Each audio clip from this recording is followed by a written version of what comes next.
next Vice President of the United States, Tim Walz.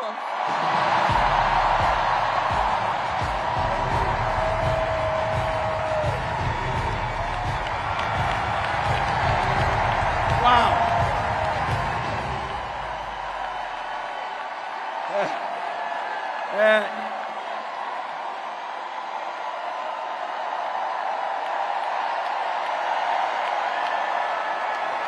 Thank you. Wow.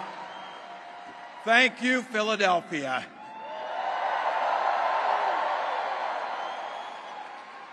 Thank you, Madam Vice President, for the trust you put in me, but maybe more so, thank you for bringing back the joy.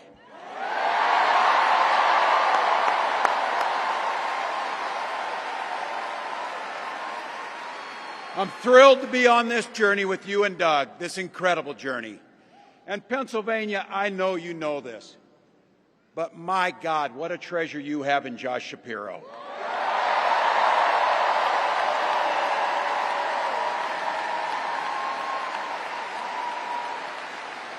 Holy hell, can this guy bring the fire? He can bring the fire. This is a visionary leader. Also, I have to tell you, everybody in America knows when you need a bridge fixed, call that guy.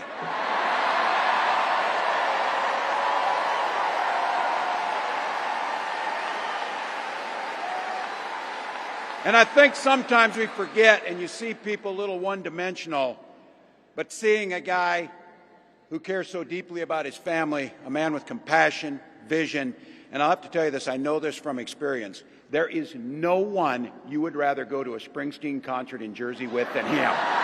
Than that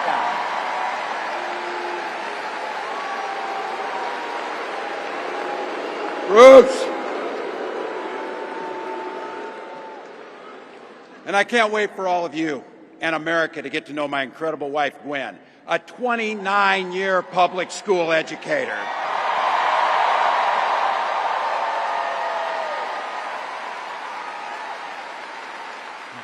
Don't ever underestimate teachers.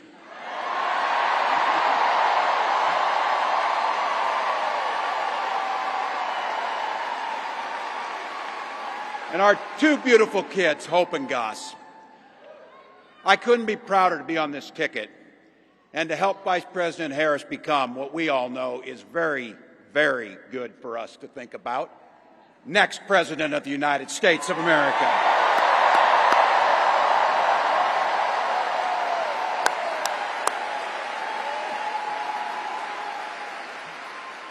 From her first day as a prosecutor, as a district attorney, Attorney General of the great state of California, a United States Senator, and Vice President of the United States.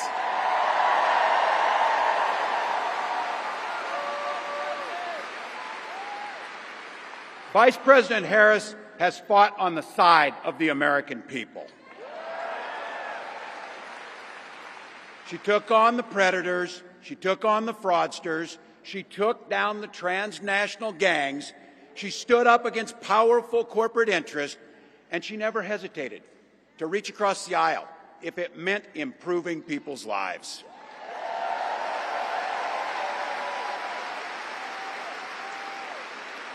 And I want all of you to hold this, and don't ever underestimate the power of this. She does it all with a sense of joy.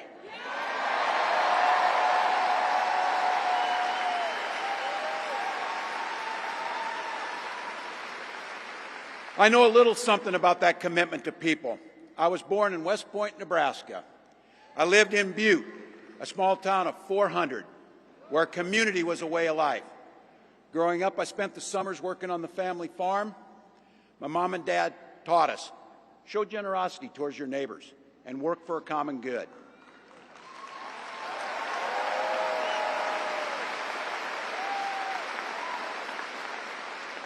My dad served in the Army during the Korean War, and with his encouragement, at 17, I joined the Army National Guard.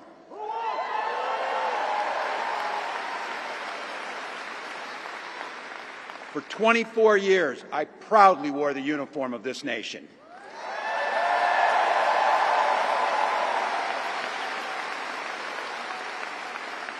The National Guard gave me purpose. It gave me the strength of a shared commitment to something greater than ourselves. And just as it did for my dad and millions of others, the GI Bill gave me a shot at a college education.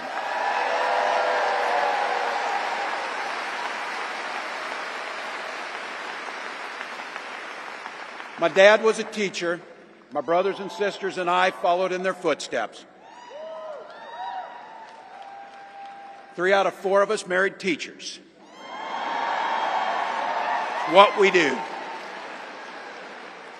For nearly 20 years, I had the privilege of teaching high school social studies and coaching football.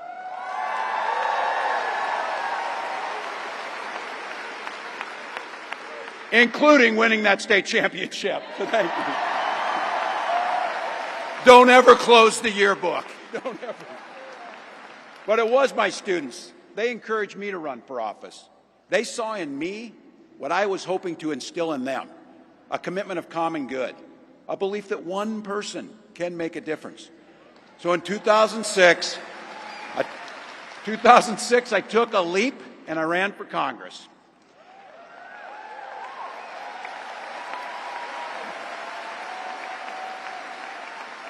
And because high school teachers are super optimistic, I was running in a district that had 1 Democrat since 1892. Well, my neighbors graced me with an opportunity to represent them in the United States House of Representatives.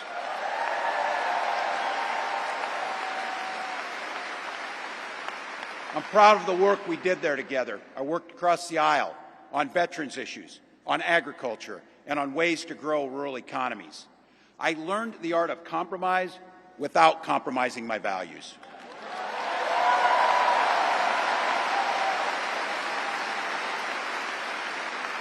And now, as governor of the great state of Minnesota, I bring those experiences to bear in tackling the challenges that are facing our great state. Minnesota's strength comes from our values, our commitment to working together, to seeing past our differences, to always being willing to lend a helping hand. Those are the same values I learned on the family farm and tried to instill in my students. I took it to Congress and to the state capitol, and now Vice President Harris and I are running to take those very values to the White House.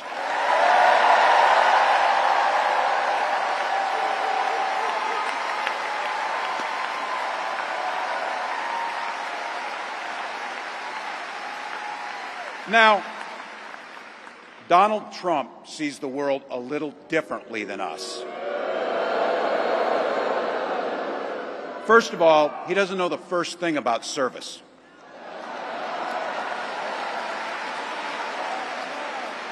He doesn't have time for it because he's too busy serving himself. Again and again and again, Trump weakens our economy to strengthen his own hand. He mocks our laws. He sows chaos and division. And that's to say nothing of his record as president.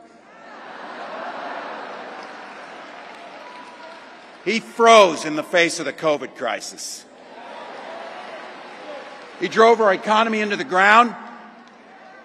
And make no mistake, violent crime was up under Donald Trump.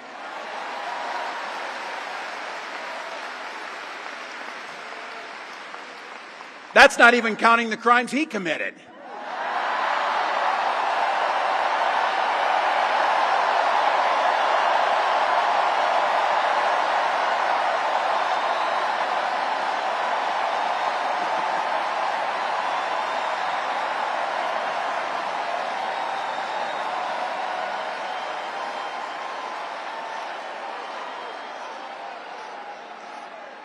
You know, some of us are,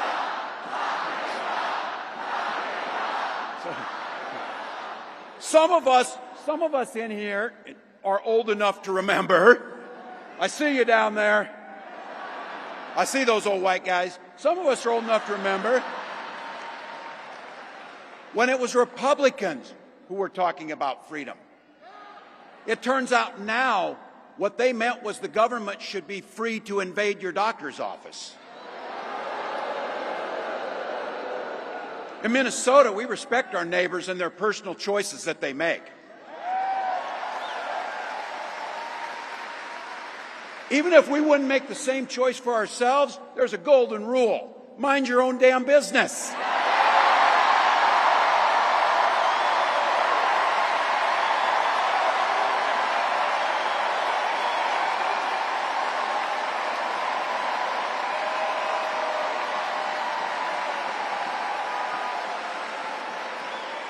These guys are after my heart chanting, mind your own damn business. That feels good, so thank you. Look, that includes IVF, and this gets personal for me and my family. When my wife and I decided to have children, we spent years going through infertility treatments. And I remember praying every night for a call for good news. The pit in my stomach when the phone rang, and the agony when we heard that the treatments hadn't worked. So it wasn't by chance that when we welcomed our daughter into the world, we named her Hope.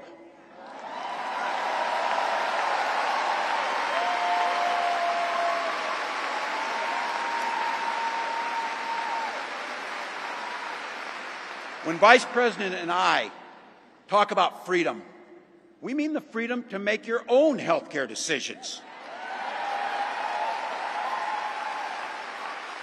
And for our children to be free to go to school without worrying they'll be shot dead in their classrooms.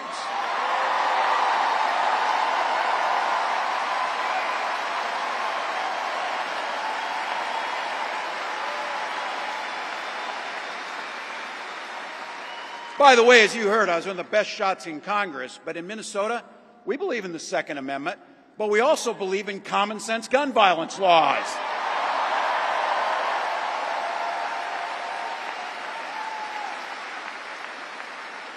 Vice President Harris' idea of freedom is a ticket for education to be that ticket to the middle class, not crippling debt. Air that's clean, water that's pure, communities that are safe.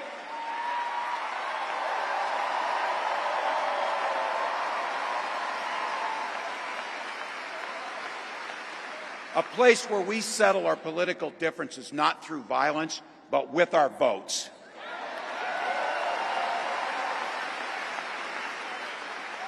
And that's what this election's about. What direction will this country go in? He's not going back. Well, Donald Trump would damn sure take us backwards. Let's be clear about that. And don't believe him when he plays dumb. He knows exactly what Project 2025 will do to restrict our freedoms.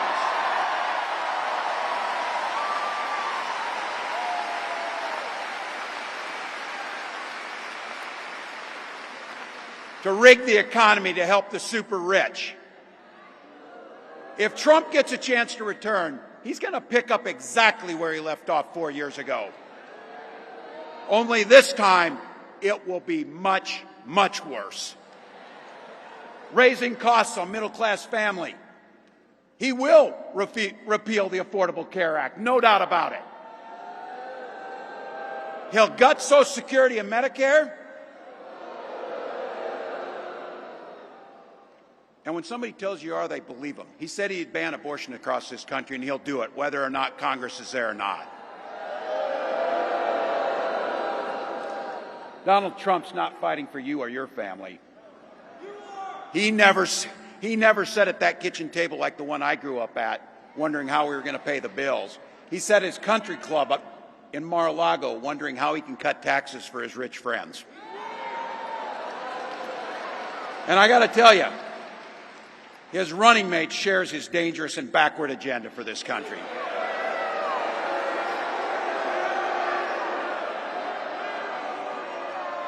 J.D. Vance literally wrote the foreword for the architect of the Project 2025 agenda.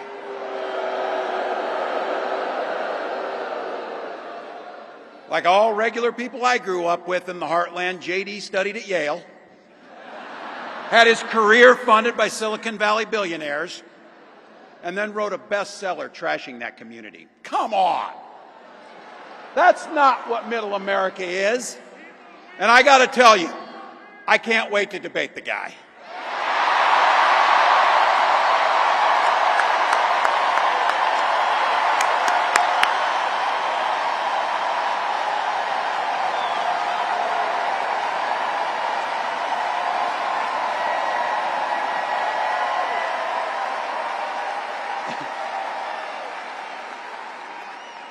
That is if he's willing to get off the couch and show up. So, you see what I did there?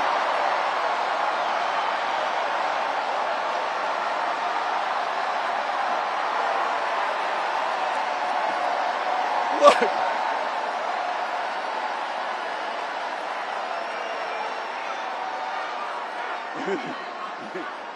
I got to tell you, pointing out just an observation of mine that I made. I just have to say it. You know it, you feel it.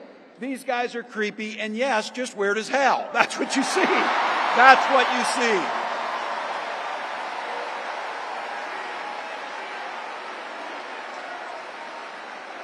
So you know what's out there, so say it with me. We aren't going back. We aren't going back. We are not going back.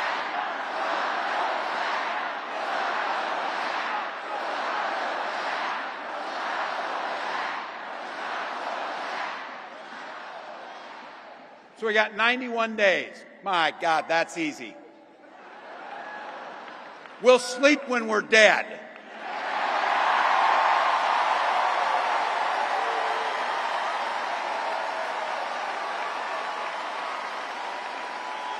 Over those next 91 days and every day in the White House, I'll have Vice President Harris's back. Every single day.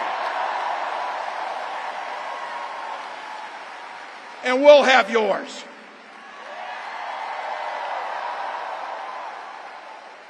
You know how this works. We can't do it alone.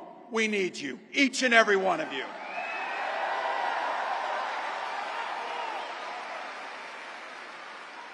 Go over to KamalaHarris.com, get on board, because we need you. Freedom to make our own choices. This leader, this compassionate, careful, joyous leader believes in each and every one of you.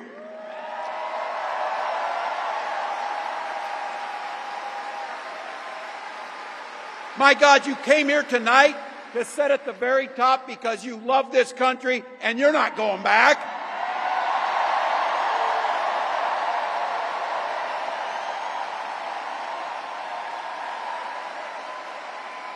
She believes in the opportunity for every single person to join the middle class. She believes in the promise of America. We just got to fight. We just got to fight. Because as soon-to-be President Harris says, when we fight, we win.